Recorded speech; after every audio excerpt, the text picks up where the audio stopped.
The Korean miracle extends exactly as far as the armies of free nations advanced in 1953, 25 miles to the north. There it stops. It all comes to an end. Dead stop.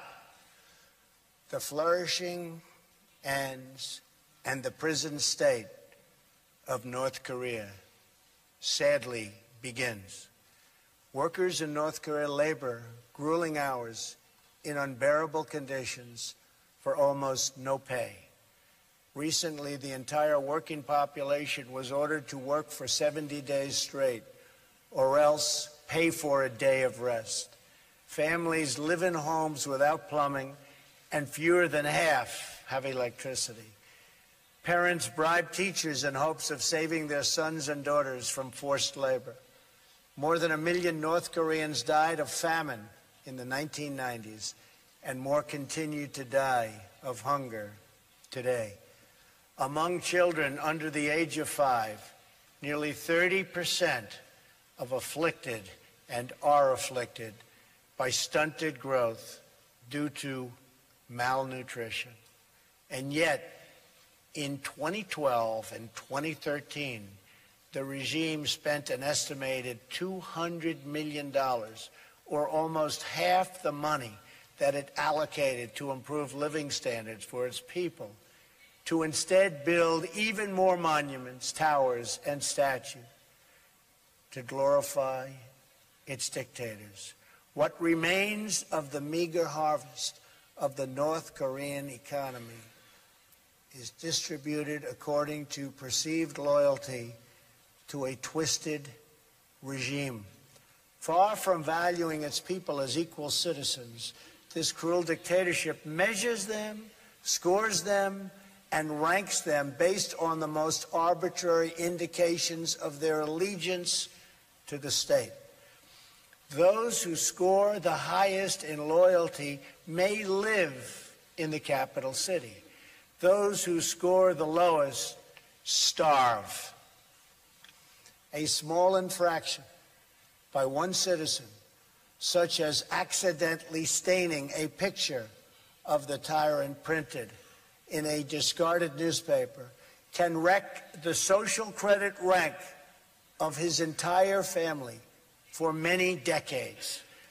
An estimated 100,000 North Koreans suffer in gulags, toiling in forced labor, and enduring torture, starvation, rape, and murder on a constant basis. In one known instance, a 9-year-old boy was imprisoned for 10 years because his grandfather was accused of treason.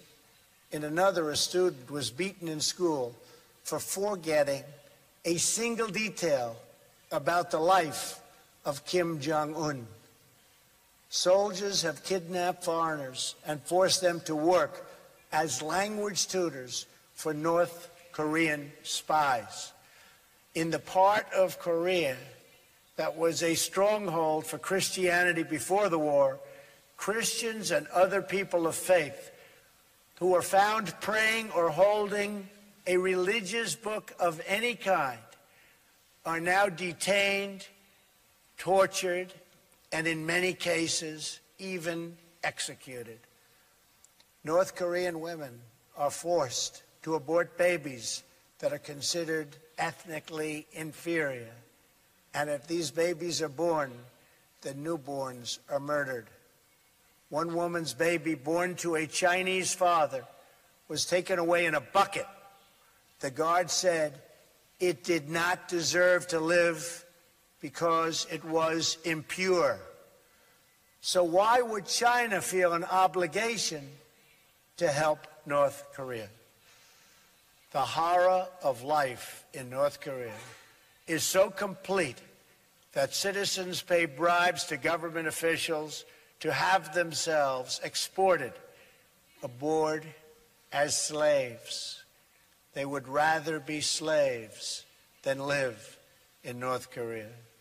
To attempt to flee is a crime punishable by death. One person who escaped remarked, "When I think about it now, I was not a human being. I was more like an animal. Only after leaving North Korea did I realize what life was supposed to be. And so, on this peninsula, we have watched the results of a tragic experiment in a laboratory of history. It is a tale of one people, but two Koreas. One Korea in which the people took control of their lives and their country and chose a future of freedom and justice, of civilization and incredible achievement. And another Korea in which leaders imprisoned their people under the banner of tyranny, fascism, and oppression. The result of this experiment are in, and they are totally conclusive. When the Korean War began in 1950, the two Koreas were approximately equal in GDP per capita.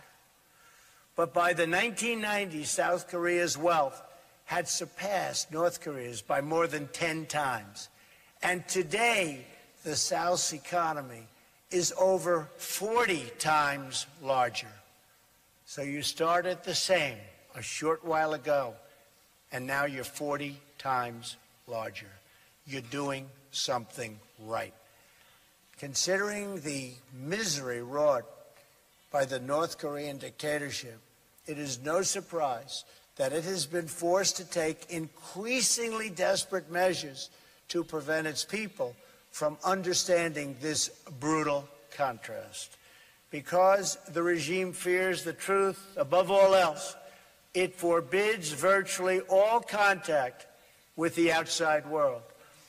Not just my speech today, but even the most commonplace facts of South Korean life are forbidden knowledge to the North Korean people. Western and South Korean music is banned. Possession of foreign media is a crime, punishable by death. Citizens spy on fellow citizens. Their homes are subject to search at any time, and their every action is subject to surveillance. In place of a vibrant society, the people of North Korea are bombarded by state propaganda practically every waking hour of the day. North Korea is a country ruled as a cult. At the center of this military cult is a deranged belief in the leader's destiny to rule as parent protector over a conquered Korean peninsula and an enslaved Korean people. The more successful South Korea becomes, the more decisively you discredit the dark fantasy at the heart of the Kim regime. In this way, the very existence of a thriving South Korean republic threatens the very survival of the North Korean dictatorship. This city and this assembly are living proof that a free and independent Korea not only can, but does stand strong, sovereign, and proud among the nations of the world.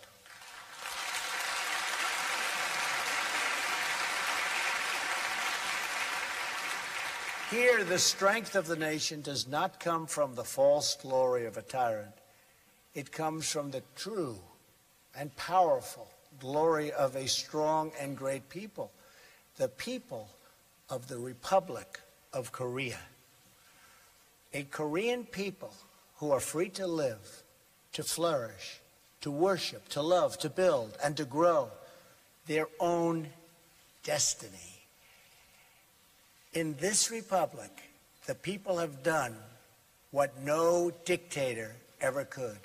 You took, with the help of the United States, responsibility for yourselves and ownership of your future.